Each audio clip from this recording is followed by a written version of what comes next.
Bienvenue sur Ensemble, le podcast de témoignages de couple sans filtre. On parle souvent du début des relations, mais moi, je vais écouter la suite. Les doutes, les crises, les remises en question, mais aussi les joies, les apprentissages, les évolutions.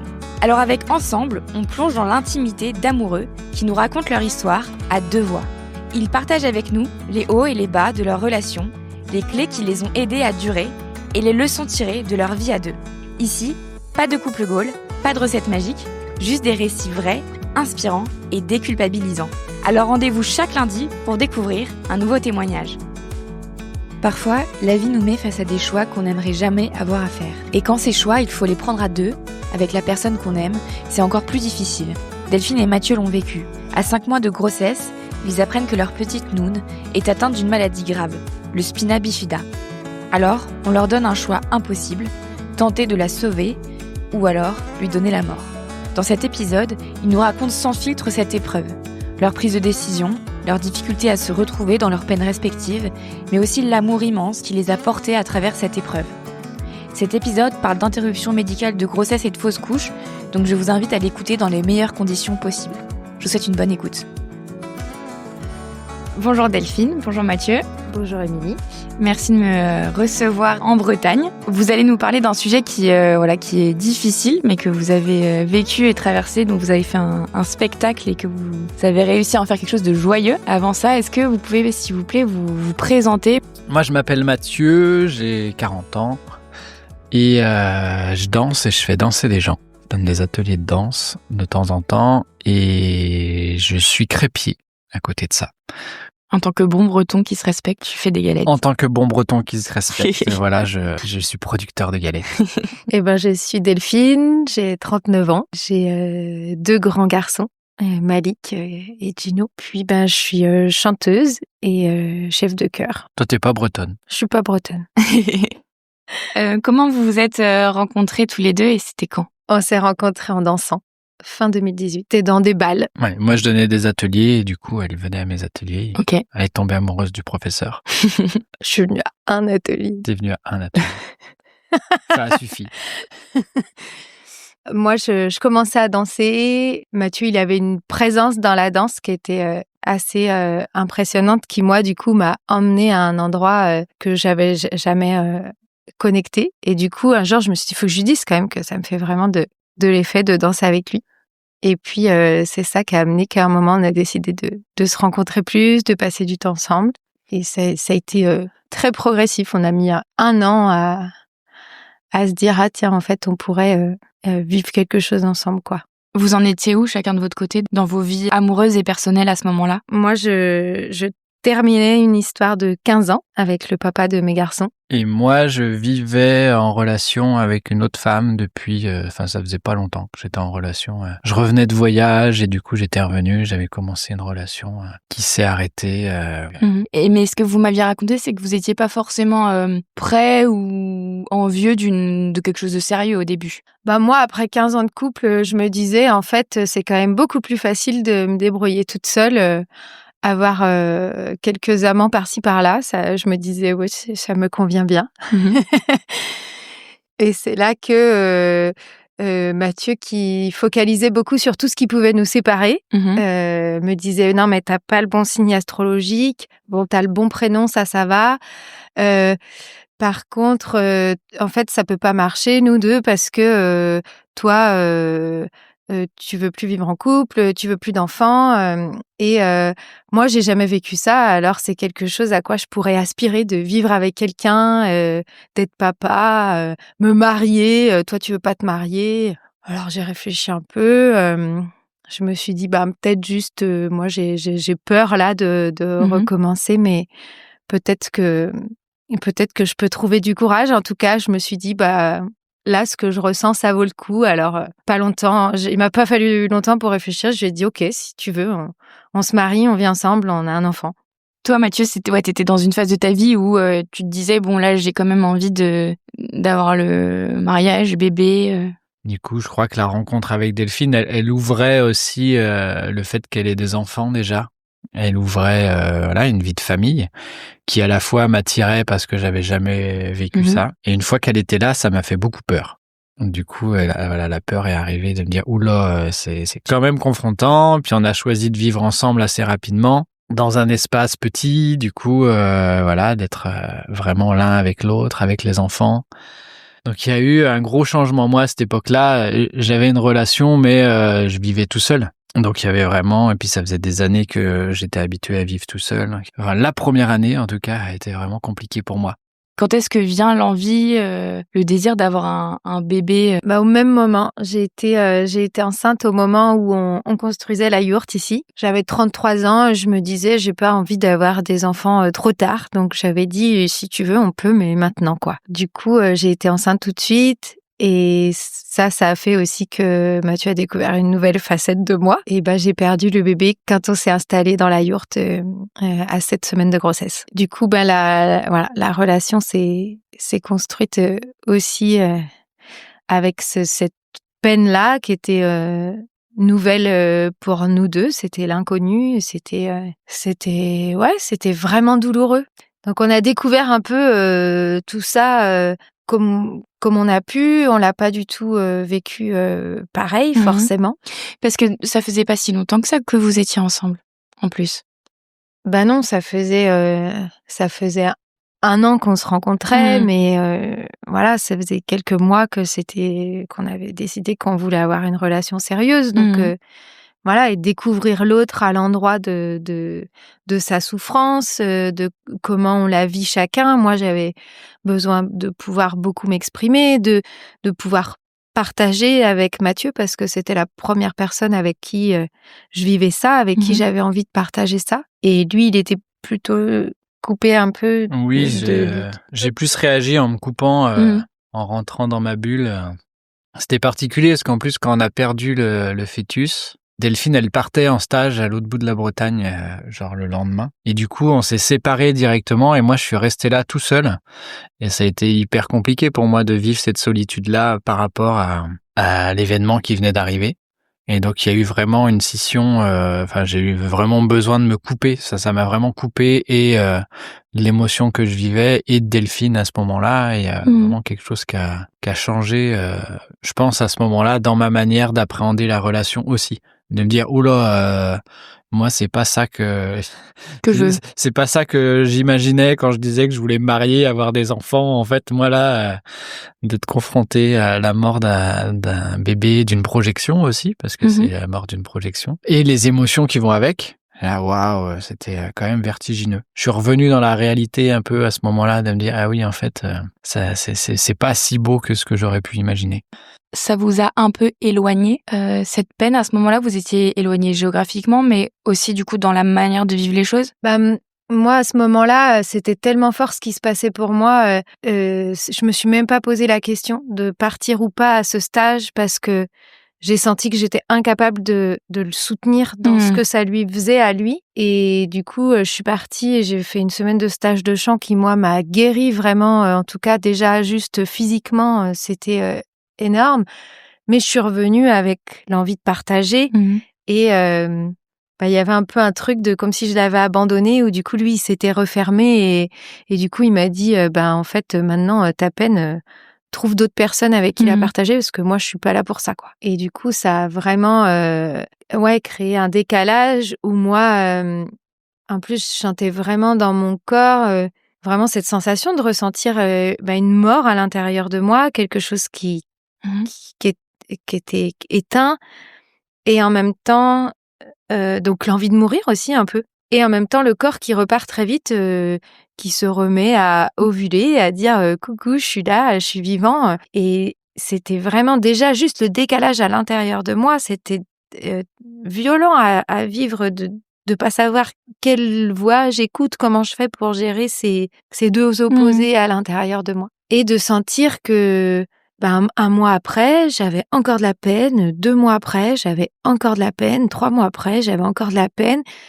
Et d'avoir l'impression que socialement, ça, c'était pas OK. Qu'à la rigueur, t'as le droit d'être triste sur le moment, mais après, tu vas pas parler du bébé que t'as perdu à 7 semaines de grossesse et encore rester avec ça, c'est pas OK.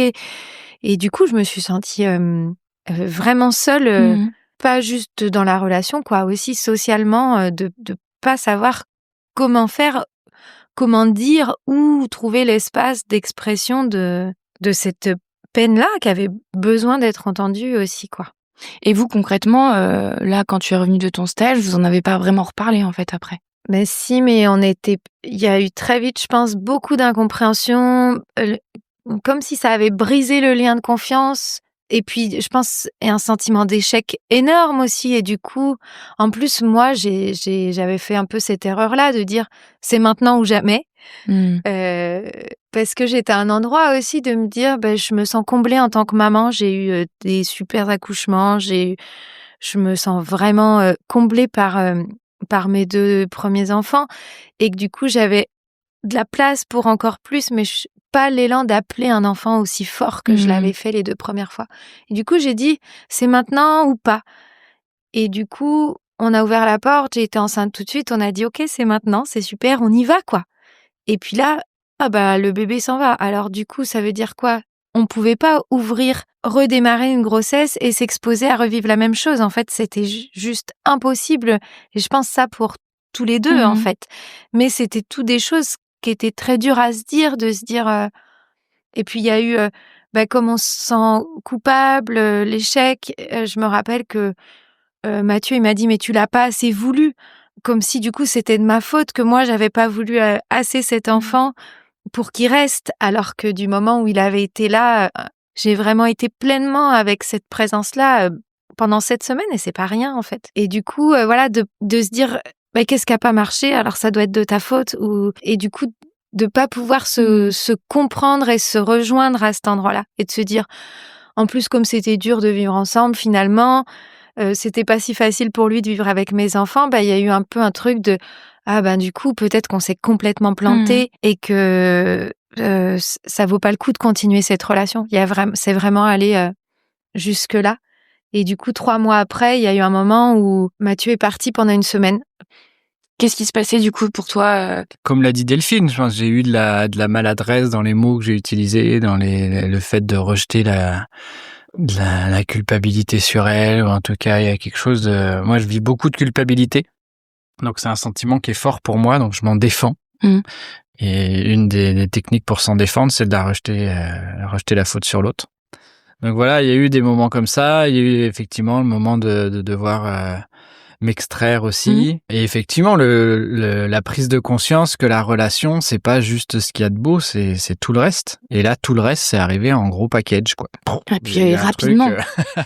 Donc il y a même pas eu la période de lune de miel, enfin un petit peu, mais pas eu, la relation, elle s'est embrayée direct là-dessus, quoi. Donc il y a eu pour moi, une grosse prise de conscience de, ah ouais, et puis, voilà, aujourd'hui, à notre époque où on peut passer d'une chose à l'autre et de se dire, en fait, non, j'arrête et puis je vais faire une autre relation.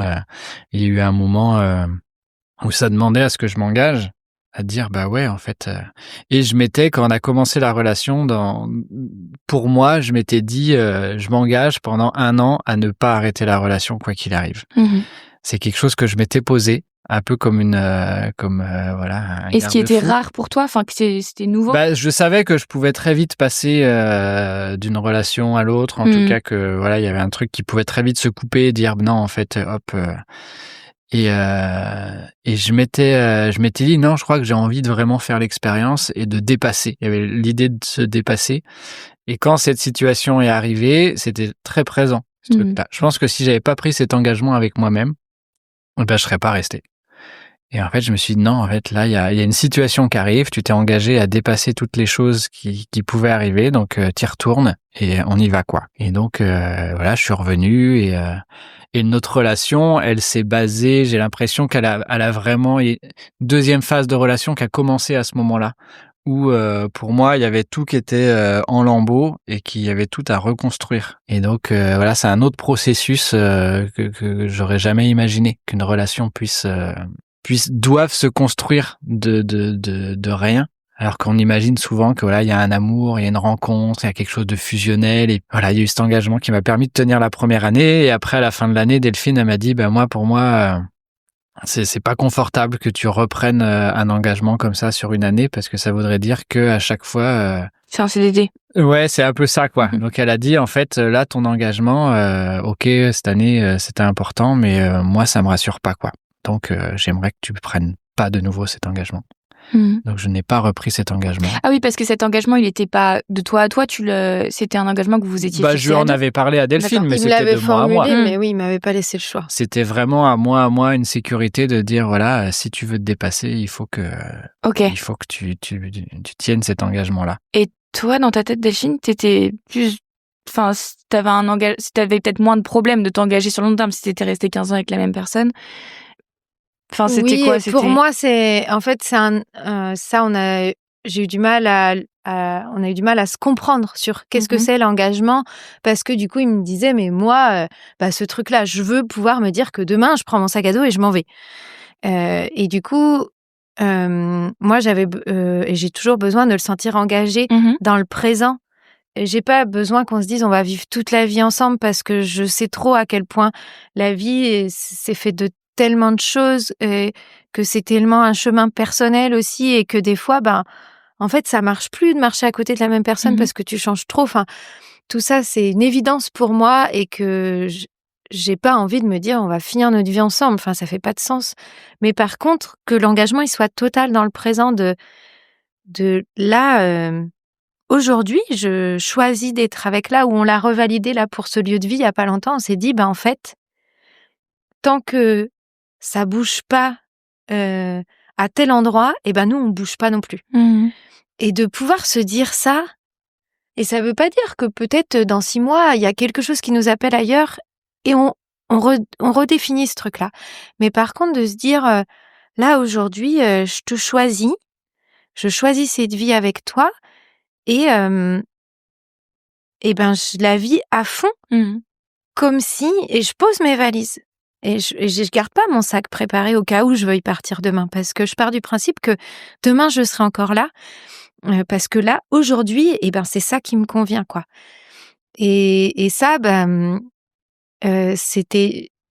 l'impression que ça te faisait très peur, parce que c'était comme si ça t'enfermait dans quelque chose pour toujours, quoi. Alors que moi, je demandais juste, sois complètement là, maintenant. Donc c'est à ce moment-là que vous décidez de vous marier, enfin de faire des vœux devant vos proches? Oh là là, non, pas encore. Pas encore. Ah non. Il s'est passé plein de choses entre-temps. Non, là, on a fait un peu ce qu'on a pu, quoi. Ouais, on a fait ce qu'on a pu. On n'a pas... on s'est dit que c'était important pour nous de pas repartir sur un projet de grossesse directement. Ok. On s'est dit qu'il fallait au moins qu'on laisse les 9 mois où tu aurais dû être enceinte, au moins ce temps-là, et après de voir comment est-ce qu'on était à ce moment-là et de construire la relation. Il y avait aussi le fait qu'on commençait à habiter ensemble, donc il y avait aussi toute la construction du lieu, de notre espace de vie, de prendre un rythme commun, cohabiter avec les enfants, et donc il y a eu plein de choses aussi qu'on nourrit le quotidien, autre que ce projet de bébé. Quand tu dis reconstruire, ça veut dire quoi? Vous avez commencé à plus parler? Vous avez commencé à être plus peut-être en vérité? Je sais pas. Qu'est-ce que ça veut dire? On a appris à se connaître déjà, de se rendre compte qu'on n'était pas... C'était pas le mec et la fille du cours de danse, enfin de la danse. C'est que quand on est dans une posture de danse, effectivement, on est tout dans va une bien. posture, tout va bien, on se rencontre. Donc effectivement, petit à petit, comme dans, j'imagine, la plupart des relations, il y a nos traits de caractère qui se sont dévoilés, et du coup d'apprendre à vivre ensemble. Et en vrai, ça a pas été... moi, j'ai l'impression que vraiment, c'était on est rentré dans une phase de lutte de pouvoir, quoi. Et d'essayer de construire, mais d'imposer un peu chacun à l'autre, c'était quoi notre idéal de la relation. Et du coup... vous avez un exemple concret qui vous a pris la tête? C'est pas forcément concret, mais plus général. Mais pour Mathieu, lui, il me disait, moi là, gérer le quotidien, la vie avec tes enfants, faire à manger, s'occuper du terrain, tout ça, en fait, c'est déjà beaucoup. Moi, je t'aime à cet endroit-là. Quand je fais des choses pour le lieu de vie, pour m'occuper de tes enfants, c'est ma manière de t'aimer. Et en fait, moi, je me disais, en fait, le quotidien, j'avais pu constater avant que je trouvais ça plus simple toute seule qu'en couple.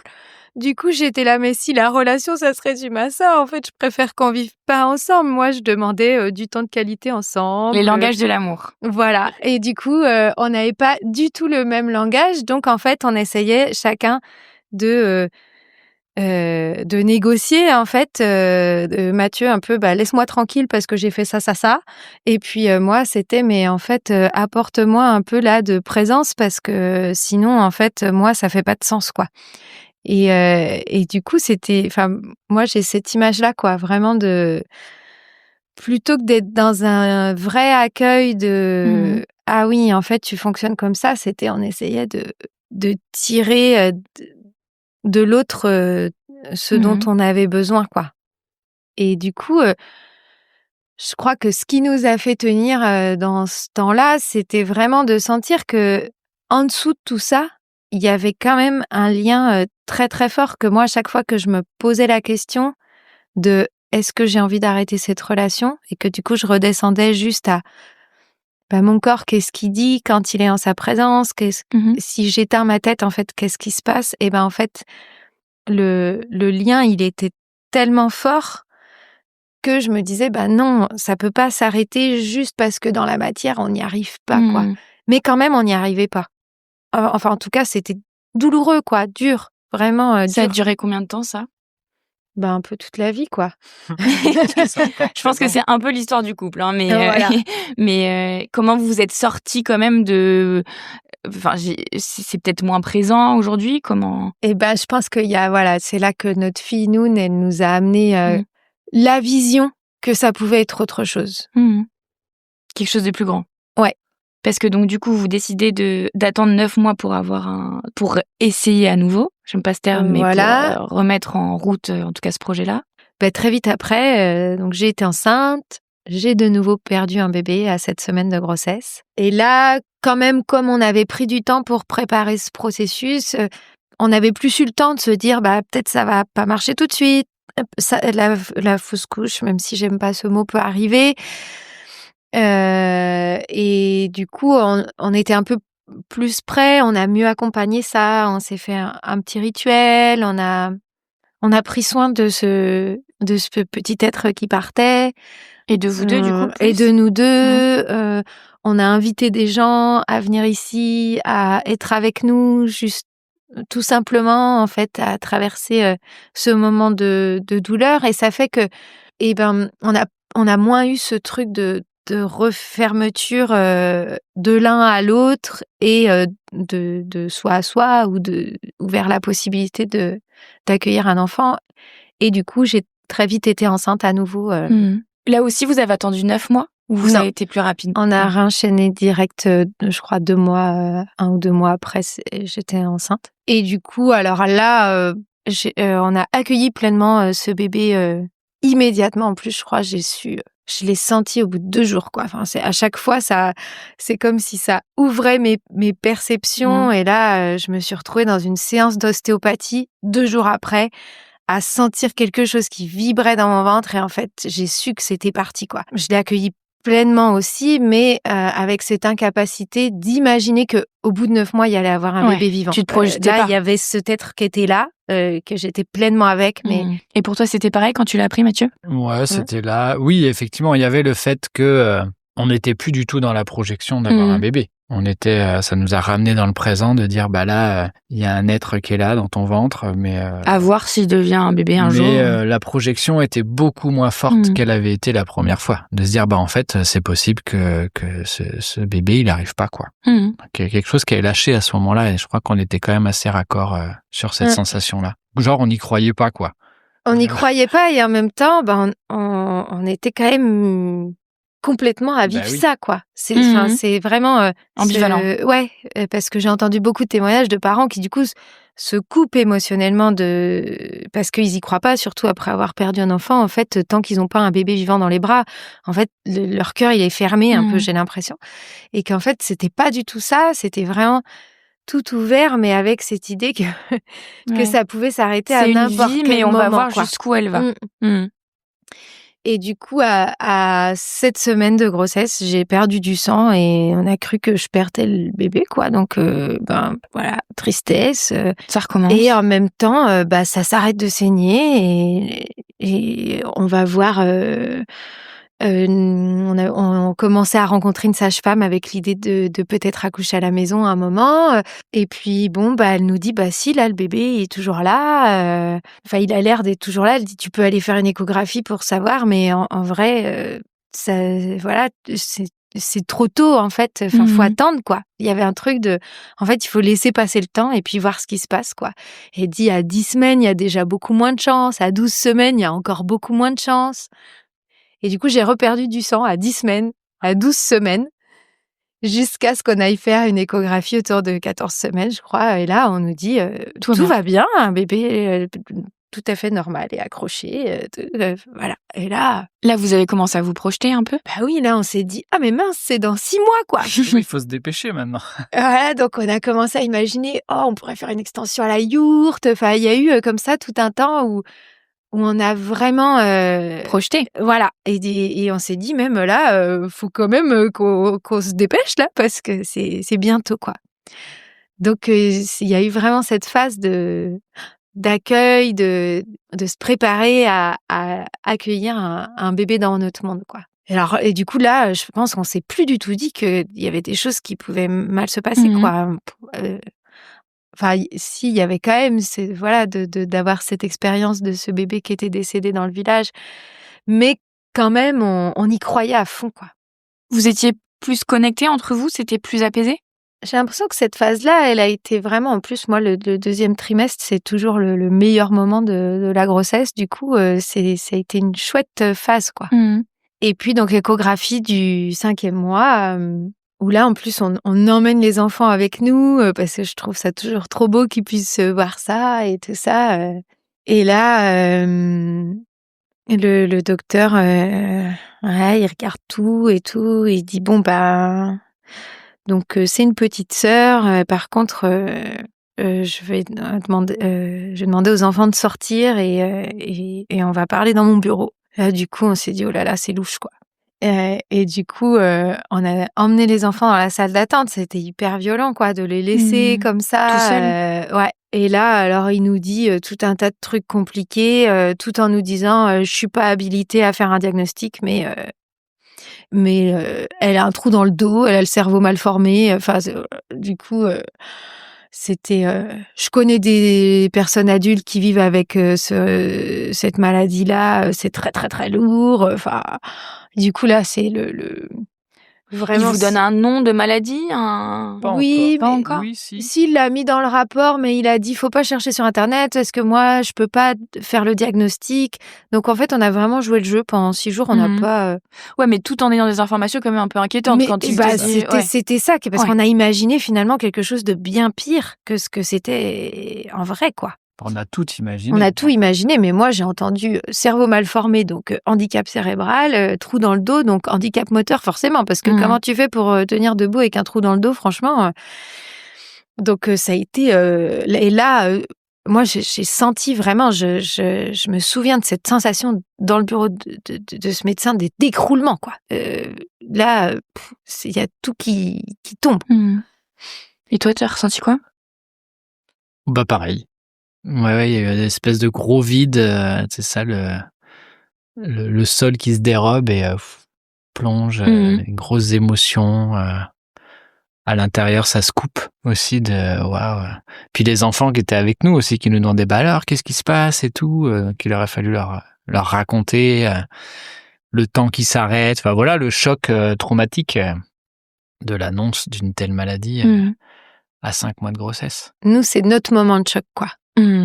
Après, tout le reste, ça a été beaucoup plus doux, mais... Dans toute l'histoire qui a suivi, c'est ça. Et on a eu 6 jours, il nous a dit...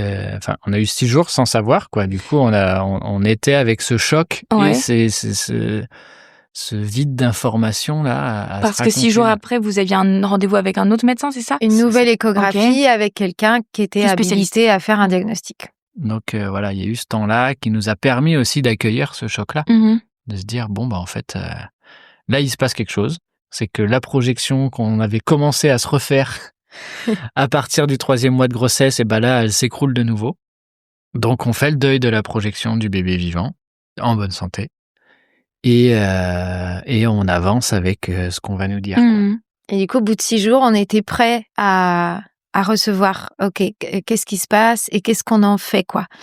Et du coup, ça a été quand même très, très dur quand donc j'ai fait cette échographie. On nous a expliqué donc cette maladie, c'était spina bifida. On nous donne 3 choix: interrompre la grossesse, opérer le bébé à la naissance, sachant que de toute façon, elle va être handicapée, qu'en plus, il faudra sûrement l'opérer du cerveau encore après, ou l'opérer dans mon ventre très vite là, pour notamment essayer de lui éviter l'opération du cerveau.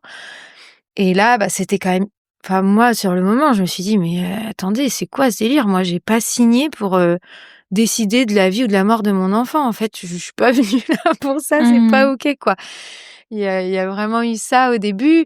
Donc, c'était dur, mais on était quand même vraiment dans une démarche de comprendre, quoi, de comprendre qu'est-ce qui lui arrivait à notre bébé et qu'est-ce qu'on pouvait faire. Donc, ça a été moins violent quand même. Donc, on a exploré qu'est-ce que ça voulait dire dans le détail, ces 3 choix. On est allé rencontrer toutes les personnes nécessaires pour ça.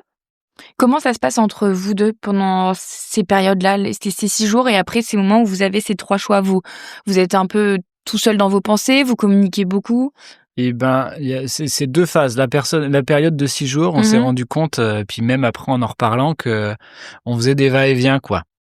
Un coup, on imaginait quelque chose et puis Delphine imaginait autre chose et puis des fois c'était l'inverse. Enfin, on passait vraiment d'une pensée à l'autre. Un plus positif puis l'autre négatif. Ouais, d'imaginer. Moi, je disais ah ouais, mais en fait, si on a un enfant handicapé, c'est pas grave. Moi, je connais des parents d'une amie qui ont monté un centre d'accueil. Du coup, on pourrait, ça va changer notre vie, mais allez, ça va aller vers quelque chose de beau aussi, on peut transformer ça. Et puis Delphine, elle était plus à l'inverse. Et puis moi, j'imaginais du coup, handicap cérébral, handicap moteur, j'imaginais vraiment un légume, quoi. Et du coup, de se dire, ah, mais en fait, parce que autant imaginer, oui, avoir un enfant handicapé, oui, mais enfin là, de se rendre compte, en fait, d'essayer de projeter et puis de me dire, mais attends, si elle peut rien faire du tout, c'est quoi le propos? Et du coup, la panique, moi, à l'intérieur, et la culpabilité aussi de dire, mais si je veux pas garder ce bébé, et si en fait Mathieu, il veut, la peur de pas être d'accord, de se tromper de choix, il y avait une histoire aussi de, ah, mais qu'est-ce que la vie, elle me propose? Et si la vie, elle me propose de faire l'expérience du handicap et que je dis non, peut-être c'est un de mes autres enfants qui va avoir un accident et être handicapé. Enfin, tu sais, à imaginer, c'est quoi, je me sentais perdue, mais complètement, de dire, mais là, c'est quoi l'expérience qu'on vit? Et ouais, beaucoup de peur de pas pouvoir être raccord et ensemble, du coup, quoi. Et vous parliez de ces peurs et de ces divergences ou... on était beaucoup dans notre bulle. Enfin, il y avait quand même, j'ai l'impression qu'on a vécu pendant ces 6 jours-là un peu coupés l'un de l'autre dans le quotidien. Et la dynamique, elle a changé après, une fois qu'on a eu les informations. On s'est plus retrouvés, on s'est dit, là, il faut se mettre en mouvement. Il faut aller à Rennes, il faut aller à Paris, il faut faire un choix. Avant de faire le choix, on était assez raccord pour se dire, on a besoin de faire un choix, il faut qu'on ait toutes les informations nécessaires. Faut pas qu'on laisse quelque chose de côté. Donc là, on est parti dans une dynamique de recherche d'informations. Donc là, on était vraiment ensemble. On est parti, on était en dialogue, on causait. En tout cas, il y avait vraiment de la mise en mouvement. Et au moment de faire le choix, il y a quelque chose qui s'est, au fur et à mesure, il y a quelque chose qui est devenu une évidence aussi à un moment entre nous. On s'est posé avec les enfants autour de la table et on s'est dit, voilà, maintenant il faut faire le choix. Donc on en parle et on a pris le choix ensemble. En leur disant, nous, ce qu'on sent, c'est que le mieux, c'est d'arrêter la grossesse, quoi. On est quand même arrivés, nous, avec notre ressenti, mais c'était plus de valider tous les 4 ensemble. En tant que famille. Voilà, ça veut dire qu'on s'engage à vivre tout ça tous ensemble, quoi, et qu'on avait besoin que les enfants ils disent OK, on y va, quoi. Je pense un pacte d'engagement, de dire voilà, nous on avait pris cette décision, on avait fait le choix déjà tous les deux, mais il fallait que ça soit validé aussi par les enfants, et du coup c'est que si on fait ce choix-là, on y va et on embraye dans cette dynamique-là. Et tous les deux, comment vous avez fait pour justement vous mettre d'accord ou faire ce choix sans peut-être que l'un influence l'autre? Enfin, ça doit être compliqué de se dire peut-être que l'autre m'aime tellement qu'il va dire oui à tout ce que je dis, mais en fait c'est peut-être pas son vrai désir. Comment vous avez fait? En parlant. Je crois qu'à chaque fois qu'on allait rencontrer quelqu'un, derrière, il y avait un débrief en disant voilà, comment tu t'es senti, qu'est-ce que ça t'a fait, voilà, au fur et à mesure, ça s'est construit comme ça, jusqu'à ce qu'on aille à Paris pour l'opération qui pouvait être faite dans le ventre pendant la grossesse, où là on est rentré dans un univers complètement différent de ce qu'on a l'habitude, voilà, de pouvoir opérer un bébé dans le ventre, voilà, et que c'était la solution qui nous paraissait la plus évidente, parce que si on n'opérait pas le bébé dans le ventre, on l'opérait à la naissance et elle avait moins de chances de s'en sortir. De s'en sortir. Elle avait plus de chances d'avoir un handicap plus lourd. Le fait d'opérer dans le ventre, ça réduisait les symptômes. Et c'était lourd pour toi, Delphine, l'opération, était lourde pour toi en termes de protocole vital ou de séquelles que tu pouvais avoir suite à cette opération? Ils disaient pas trop, hein. Eux, ils étaient hyper positifs. À part que quand même, il faut quand même rester 3 jours complètement immobile. Qu'ils disaient ça, c'est pas simple et tout. Mais en tout cas, eux, ils avaient l'air de présenter ça comme quelque chose de très facile. Après, c'est invasif. D'imaginer qu'on touche à mon utérus, en vrai, c'était encore un autre... Enfin, voilà, j'ai pu expérimenter la mise au service de mes enfants dans la vie, mais là, c'est engagé jusqu'à ton propre centre pour la vie de ton enfant. Enfin, c'était aller hyper loin, et effectivement, il y avait l'envie de faire ça pour elle, et en même temps, de me dire mais en fait, j'ai aussi un engagement auprès de mes autres enfants à essayer de rester en vie et en bonne santé pour être là pour eux. C'était pas choisir entre elle et eux, mais il y avait quand même, en tout cas, ça, de se dire, peut-être que mon engagement auprès de mes autres enfants, il est primordial, il est plus fort, même si c'est pas ça qui a décidé le choix, mais en tout cas, et puis de me dire, moi, voilà, des histoires dans ma famille, notamment une arrière-grand-mère qui a eu 11 enfants et qui a mis toute sa santé et qui est morte jeune, et après, c'est les grandes sœurs qui sont occupées des plus petits. Et de se dire, oui, les enfants, la famille, c'est important pour moi, mais peut-être je suis pas obligée d'aller jusqu'à me sacrifier comme l'ont fait autant de femmes parce qu'elles avaient pas d'autre choix. Il y a aussi ça qui a été présent. Et puis le côté contre nature aussi. Je pense que c'est ça, le fait d'aller à Paris et d'aller à la rencontre de protocoles qui sont complètement, pour nous en tout cas, de là où on choisit de vivre dans une yourte sur un terrain. Voilà, on a vraiment ces valeurs d'être au plus proche du vivant, et là de se retrouver dans des endroits où tout est contre nature. Quand on est rentré chez nous, on s'est dit mais en fait, qu'est-ce qui est au plus proche de nous, quoi? C'est quoi le choix si on faisait rien, si on n'intervenait pas, qu'est-ce qui se passerait? Et du coup, ce qui se passerait, c'est que le bébé, il naîtrait et il mourrait tout seul. Donc la mort, elle était évidente si on n'intervenait pas. Après, en France, on n'a pas le droit de laisser mourir un bébé qui naît. Du coup, forcément, il y aurait eu une intervention. Mais on s'est rapproché, en tout cas, de cette évidence de, voilà, dans l'état naturel des choses, c'est quoi qu'on nous invite à vivre. Et donc, c'est ce qui nous a aidés aussi, et on était d'accord sur cette sensation-là d'avoir à Paris, on a vécu ça comme une angoisse. Enfin, on a vécu plein d'émotions différentes, mais il y avait rien de positif. Donc, si ce n'est le fait que, on pourrait participer à des programmes nouveaux de recherche. Voilà. Il y avait un truc de rentrer aussi en lien avec des gens qui sont tellement dans leurs histoires, et en fait, c'est hyper beau ce qu'ils sont capables de faire.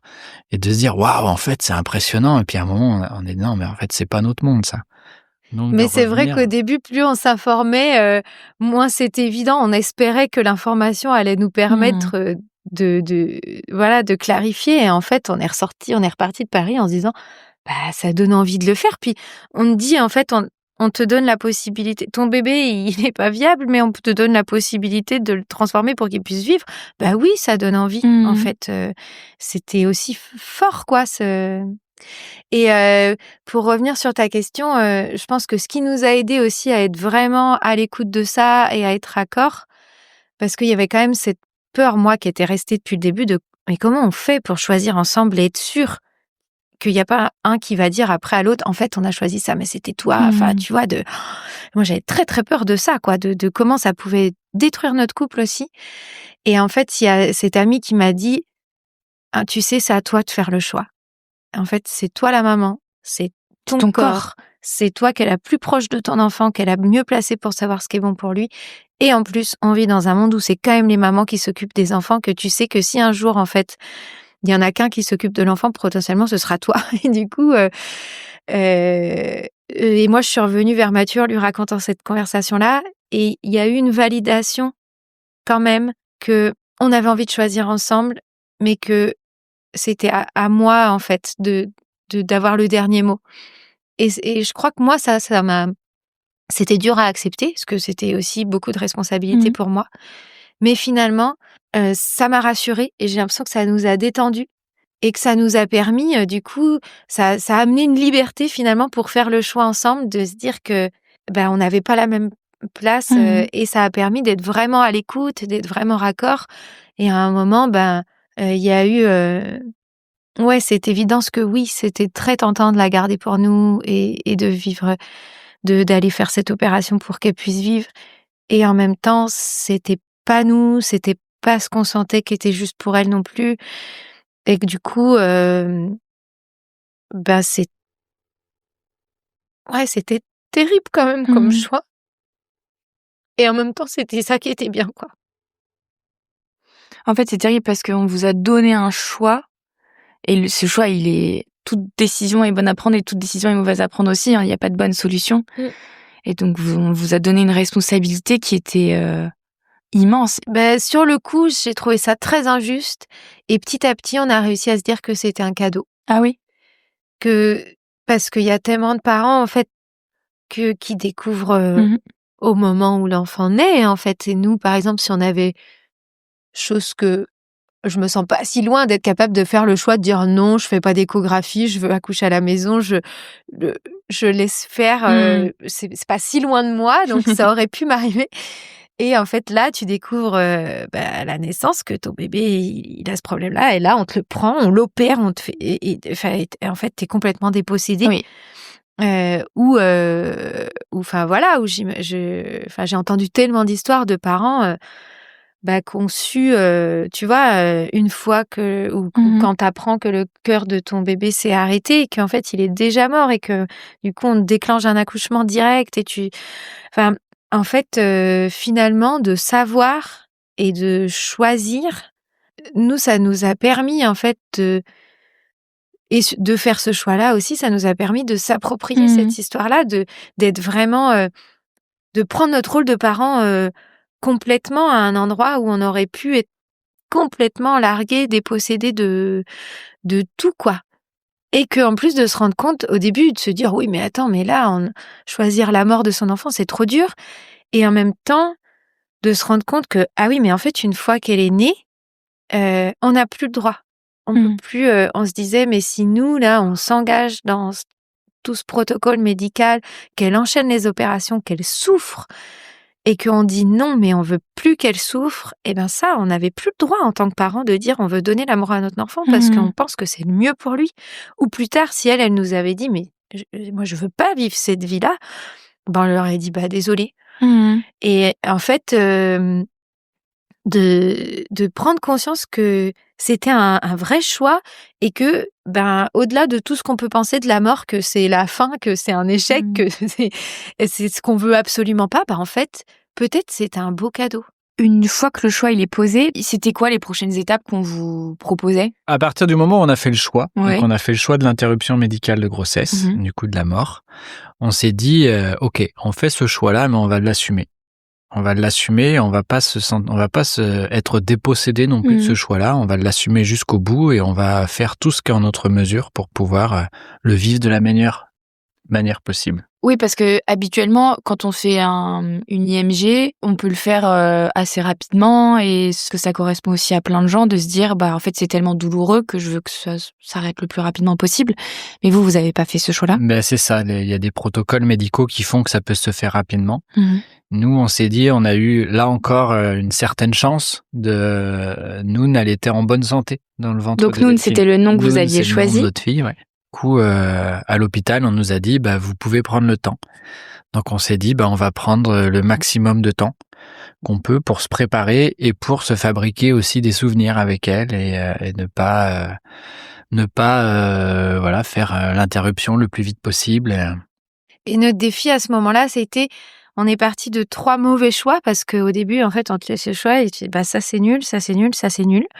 Et du coup, moi, quand je me projetais dans chacun des choix, c'était la vie, c'était horrible, quoi. Donc, et du coup, le défi à partir de ce moment-là, c'était de se dire, en fait, non, c'est pas la vie s'arrête pas. Ça peut pas être la fin du bonheur, en fait. Et du coup, on va transformer, une fois qu'on a fait le choix, on va le transformer pour qu'il devienne un bon choix et que ce soit beau, quoi. Et ça, vous étiez tous les deux sur la même longueur d'onde? Delphine, elle voulait en parler, elle voulait rassembler les gens.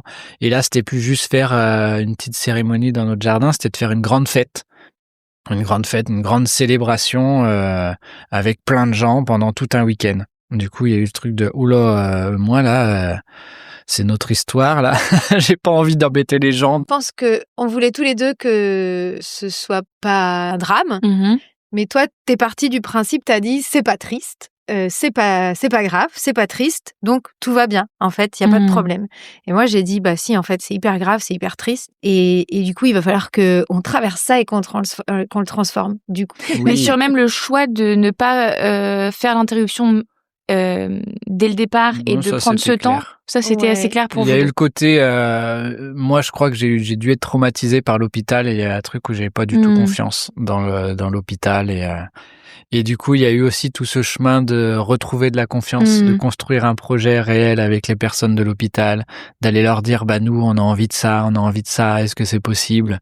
Et sur cette dimension-là on était hyper raccord.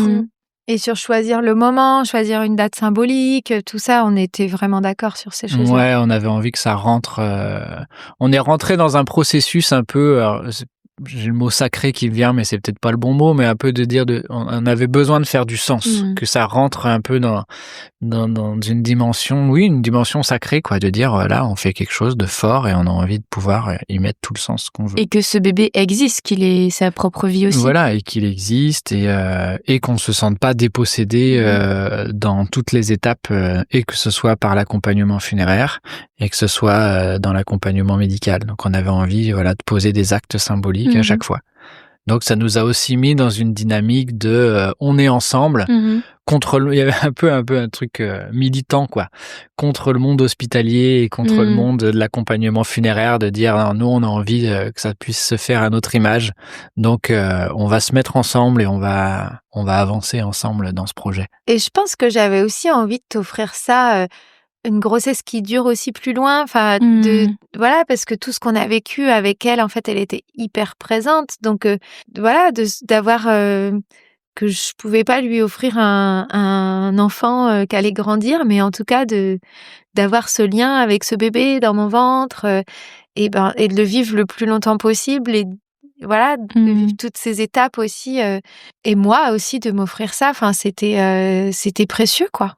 Mais oui. Je continue à te masser le ventre tous les soirs. Elle avait tous les petits rituels qu'on avait mis en place pour une grossesse entre guillemets normale. Ils étaient là encore. Ouais, parce que tu étais toujours enceinte et que et puis que le bébé, elle était là, elle communiquait avec nous, on sentait son corps, enfin en tout cas comme une grossesse, quoi. Et entre vous deux, dans cette période-là où vous aviez déjà posé le choix et justement où nous on était encore dans ton ventre, comment ça se passait? Ça a été dur. Ça a été dur parce que moi, j'avais besoin j'avais énormément de peine, j'avais énormément de peur. Et du coup, Mathieu, lui, il avait des fois besoin de sortir de ça, d'aller danser, d'aller s'amuser, d'aller voir d'autres gens, alors que moi, rien que de travailler et enfin, tu vois, tout me prenait énormément d'énergie. Et du coup, j'avais besoin de je pense, beaucoup de cocon, de sa présence. Et en fait, il y a eu un moment, je me rappelle, tu m'as dit, ah, mais moi, quand je suis pas avec toi, j'y pense pas. Et en fait, j'ai eu un sentiment d'injustice de dire, mais attends, mais moi, là, je suis en permanence avec elle à me dire qu'elle va mourir, en fait. C'est qu'elle va plus être là. C'est terrible ce que je vis. Et toi, tu me dis que là, t'as juste envie d'aller faire la fête, pas avec moi, pour penser à autre chose, parce que tu peux te permettre de penser à autre chose. Enfin, il y a eu beaucoup d'incompréhension encore et moi de pas réussir à accepter qu'il puisse pas me rejoindre là où j'étais parce que je pouvais pas vivre, enfin, j'avais l'impression que je pouvais pas vivre ça seule. Et oui, j'avais plein d'autres personnes pour m'entourer autour, mais c'était lui le papa de mon enfant, c'était avec lui aussi que j'avais envie de traverser ça, quoi. Et ce truc où toi tu disais non mais c'est pas grave, c'est pas triste, donc un peu lâche-moi avec ta tristesse. Différentes manières de vivre. Oui, là revenait ce dont on parlait tout à l'heure, le rapport au corps, quoi. C'est que Delphine, elle, ça se passe dans son corps et du coup c'est en permanence. Alors que moi, en tant qu'homme, je suis en mesure de me couper ou pas de ce processus-là. Donc voilà, et j'ai eu besoin aussi de le faire, quoi. Donc oui, effectivement, on l'a pas vécu de la même manière à ce moment-là. Entre les périodes, donc il y a les périodes où on était dans la préparation et de toutes les belles choses qu'on mettait en place, et en parallèle, il y avait quand même ça, quoi. Tu n'étais pas désengagé non plus, c'est juste que tu avais besoin de c'est qu'il y a des moments, c'est que ce que dit Delphine, c'est qu'il y a des moments où moi j'avais la possibilité de couper, de dire là non, où toi, en fait, tu ne pouvais pas du tout. Et elle était en permanence avec ça. Et elle avait besoin de ressources et que je faisais partie des ressources importantes, qu'elle avait besoin de ma présence et que moi j'avais besoin de ressources extérieures, de m'extraire, et j'avais la possibilité de le faire, donc je me sentais légitime à le faire, donc je l'ai fait. Et ce décalage à cet endroit de différentes possibilités de vivre cette situation-là. Et il y avait aussi du coup la préparation de la fête. Oui, donc quand tu dis la fête, c'est qu'il y avait une cérémonie un enterrement en fait, mais qui soit plutôt une fête, c'est ça? C'était après la naissance ou c'était avant? C'était avant la naissance. Avant, d'accord. Ouais, du coup, c'était vraiment moi l'idée de voilà, d'avoir. On a trouvé un super lieu. Enfin, en fait, on a fait et Mathieu m'a suivi, mais c'était comme si moi je devais aussi le tirer vers ça parce que il avait peur de demander de l'attention aux gens. Donc, du coup, qui on invite, comment on fait, enfin, et que moi j'avais une espèce d'évidence de ce qui était bon pour moi et que en fait ça a amené plein de discussions et que j'avais l'impression que Mathieu pouvait freiner à différents endroits. Mais oui, l'idée c'était du coup de rassembler. Moi, j'aurais voulu qu'il y ait tu vois, qu'on puisse accoucher ici et puis qu'il y ait 100 personnes qui chantent dans le jardin autour d'un feu pour soutenir, tu vois, mais on pouvait pas faire ça. Du coup, on s'est dit, on fait la fête avant, comme ça, on se charge bien, puis après, quand on ira tout seul à la maternité, mais ce sera pas grave. Mais je me rappelle que, voilà, dans les projections, dans les discussions, c'était compliqué, on n'arrivait pas à être d'accord. Et en fait, pendant la fête, voilà, je me rappelle que tu as été hyper alignée, qu'il y avait des choses qu'on avait organisées, prévues, puis il y avait des moments juste on se regardait, on se disait c'est ça qu'on fait maintenant, et on était toujours hyper raccord, même des fois on se le disait pas et on faisait et c'était hyper puissant ce qui se passait. Et pour l'accouchement, pareil en fait, Mathieu a été là exactement où j'avais besoin et on était hyper soudés et là et ça nous ramène à ce qu'on disait tout à l'heure en fait, de cette transformation, de l'idée que notre relation elle pouvait devenir autre chose, où moi dans ces moments-là j'ai eu accès à cette porte à laquelle j'arrête pas de frapper en fait, juste quelqu'un qui est là avec le cœur ouvert et qui se laisse toucher et qui est au bon endroit et où en fait on sent que là on est une équipe en fait. Et on devient plus fort parce qu'on est deux. Et du coup, après, moi, j'ai dit... c'est retombé forcément. Et après, j'ai dit, en fait, je veux retrouver ça. Je veux que ça... Oui, je sais, ça peut pas être du matin au soir et du soir au matin, mais que, par contre, j'ai envie que ça soit ça la base de notre relation. Et que, oui, des fois, on se perd un peu, on a besoin de repartir chacun de notre côté. Mais et ça peut retomber et on peut devoir rebâtir, mais je voulais que la tendance elle s'inverse parce que j'avais l'impression que notre quotidien c'est hyper instable et puis de temps en temps on arrive à faire le bon empilement et hop ça marche, c'est aligné et ça tient et puis paf, ça s'écroule à nouveau et en fait on perd plus d'énergie qu'on en gagne. Et c'est ça qui a amené le mariage où j'ai dit en fait là moi ce qu'on a touché là au moment de Noun, c'est ça la vie que je veux en fait et soit on se donne les moyens et d'amener la relation vers ça, soit on arrête parce que vivre tous les jours dans la lutte de pouvoir en fait c'est trop fatigant. La connexion du cœur qui était un peu la base et un véritable amour peut-être que tu pouvais ressentir à ce moment-là, ça devait devenir la base. Ouais, et la confiance totale en fait. Et l'équipe aussi, le fait de faire équipe. Toi, tu as ressenti la même chose ? Ben oui, c'est quelque chose que je vis. C'est comme si j'avais besoin de vivre des événements extrêmes où il n'y a pas le choix d'être complètement en présence pour être à cet endroit-là. Et que quand on retombe dans une vie plus tranquille, quotidienne. En fait, je fais pause quoi. Ok, c'est tranquille, c'est repos, c'est les vacances. J'ai plus besoin d'être autant en présence. Et donc voilà, c'est quelque chose qui est pas simple à vivre au quotidien pour Delphine. Et même pour moi, parce que je me rends compte, quoi, que ça, c'est vraiment des polarités différentes. Et que, mais comme quand je donne des ateliers de danse, où je peux être très aligné, très en présence de ce que je fais, et puis à côté beaucoup moins. Donc forcément, quand Delphine, elle nomme ça, qu'elle goûte à ces états de présence que je peux avoir, et que voilà, c'est cette présence-là qu'elle aime côtoyer au quotidien, ou le plus souvent possible, bah ça crée de la frustration quand je suis pas à cet endroit-là, quoi. Et alors, c'était comment ces 2 jours avec votre bébé si vous êtes à la maternité ? Ouais. Ben oui, normalement, il te propose de garder 2 heures le bébé avec toi, et après, il l'amène dans un frigo, et tu peux le revoir si tu le demandes. Et le lendemain matin, il est transféré à la chambre funéraire d'un autre hôpital, à Rennes. Du coup, nous, on a pu demander à ce que le bébé reste avec nous. Jusqu'au lendemain, au départ. Jusqu'au lendemain, et après, il y a eu une panne de véhicule de transport qui a fait qu'on a pu le garder 24 heures de plus. Ok. Donc voilà, c'est pas courant, mais c'est bien tombé parce que Delphine, elle avait besoin de ce temps-là. Ben oui, j'étais vraiment pas prête. Et on a pu, voilà, vraiment faire poser des actes qui comptaient pour nous. On avait demandé, alors on nous avait proposé autopsie, tout ça, mais on avait dit non. On a demandé souvent, il les lave, il les habille, il les pèse, il les mesure. On avait dit non pour tout ça. Donc presque personne l'a touché. On a juste fait l'empreinte de ses pieds et voilà. Ouais, on voulait juste la protéger en fait. C'était vraiment ce truc de la protéger de tout ce qu'elle aurait pu vivre d'intrusif dans son corps, qui aurait pu aller tellement loin en fait si elle avait vécu. Et du coup là, c'était de dire mais non, en fait, on va respecter son corps tel qu'il est et on va pas la toucher.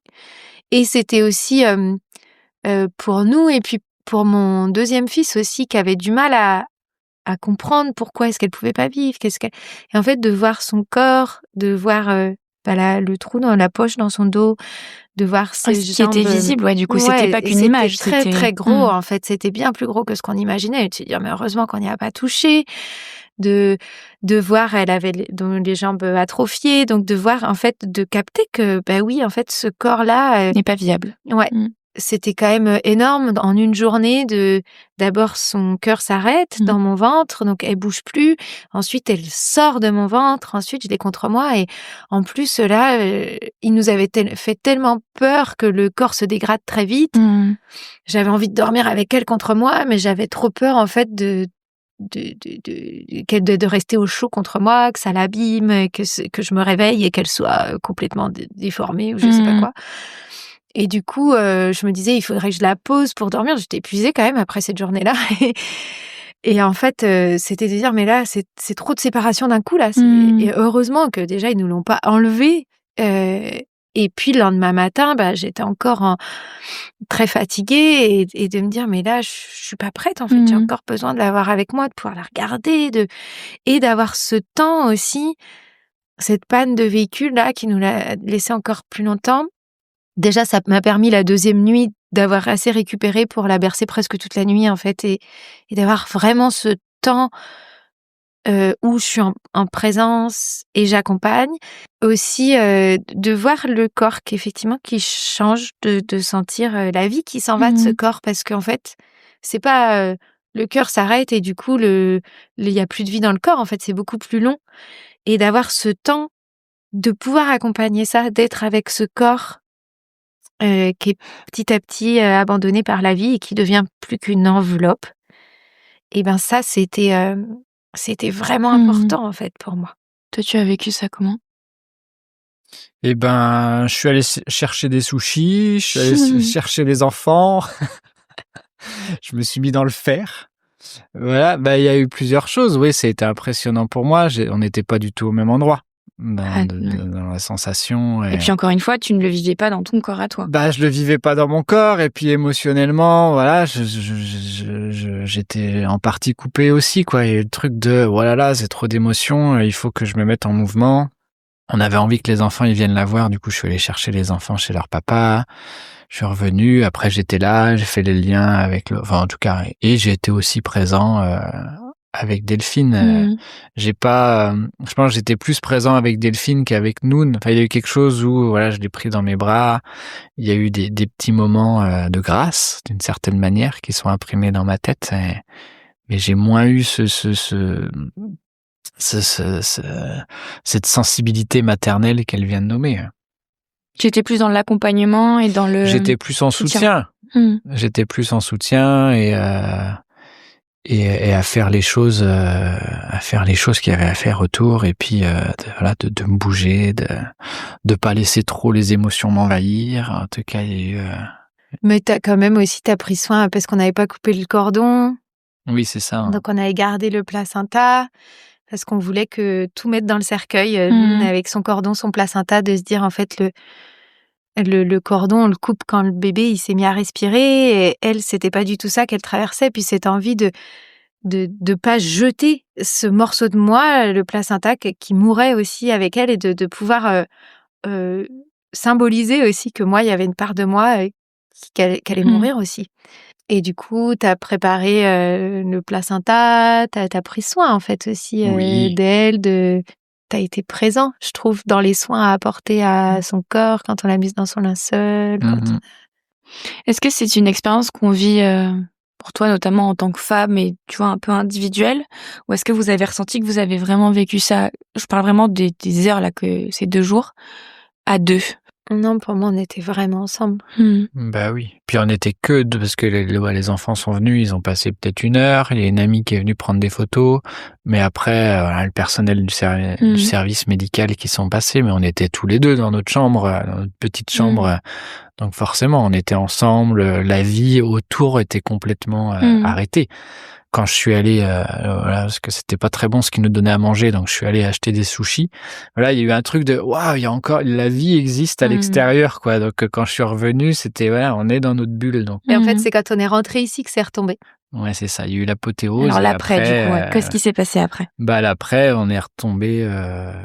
Voilà, moi déjà montée de lait. Ah oui, toi t'avais tous les. Et puis toutes les douleurs, parce qu'en fait je sais pas ce qu'ils ont fait quand ils m'ont fait la rachianesthésie. En fait, après, voilà, j'avais des maux de tête de malade. Ils ont dû me réinjecter.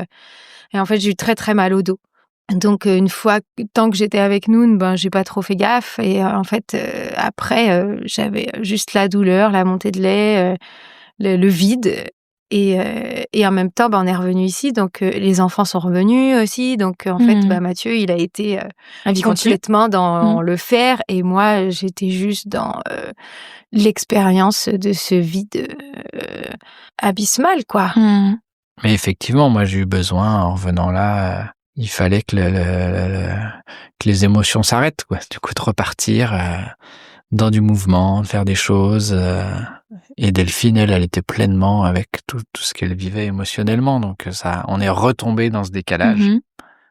Et du coup, il y a ce projet de spectacle qui est né assez vite, et aussi le projet de cette petite cabane en terre qui est dans le jardin, qui est né dans les jours qu'on suivit la mort de Noun. J'en ai parlé avec des amis, et du coup, il y a eu... donc, elle est morte le 21 décembre, et tous les mois d'après, ça a été un peu la gestation dans nos têtes de ces 2 projets-là. Et au mois de juin, on a commencé à poser les premiers actes pour la cabane et pour le spectacle. Et ça, malgré toutes les difficultés qu'on pouvait avoir à se comprendre, à se retrouver, d'avoir ces projets-là ensemble, c'est ça qui nous a donné l'élan de se rejoindre encore, de dépasser tous les obstacles qu'on trouvait sur le chemin pour se rejoindre.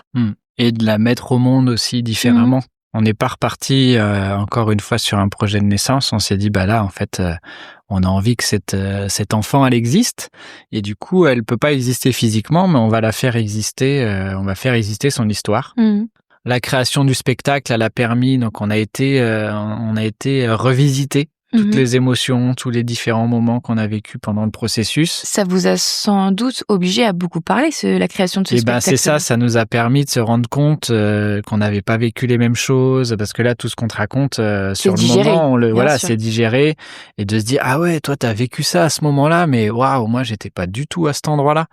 Donc, il y a eu tout ce processus de recherche, de création qui a fait que notre histoire qu'on avait chacun de notre côté, on a pu en faire une seule.